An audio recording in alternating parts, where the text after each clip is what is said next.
இன்னைக்கு நம்ம டும் ஃபேஷன் என்ன பார்க்க போறோம் பாத்தீங்கன்னா ஆப்போசிட் கலர் 2 பீஸ் செட் தான் பார்க்க போறோம். வாங்க வீடியோக்குள்ள போலாம். பாருங்க எவ்வளவு சூப்பரான ஒரு ஷர்ட் அண்ட் பேண்ட் மாடல்.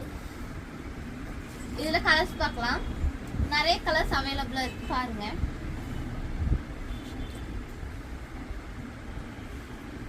இதுல எல்லாமே ஆப்போசிட் கலரா தான் வரும்.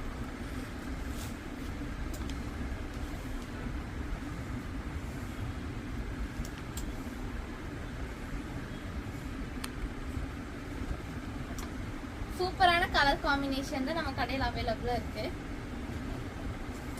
பாருங்க. இந்த மாதிரி வீடியோஸ் பார்க்க நம்ம சேனலை ஃபாலோ பண்ணுங்க. உங்களுக்கு வந்து ஆன்லைன்ல வேணும்னா கீழே வந்து வாட்ஸ்அப் நம்பர் இருக்கும். அதை வந்து கிளிக் பண்ணி நீங்க ஸ்கிரீன்ஷாட் எடுத்து வந்து ஆர்டர் பண்ணிக்கலாம். இல்லைன்னா நேரில் வந்து விசிட் பண்ணிக்கலாம். பாய்.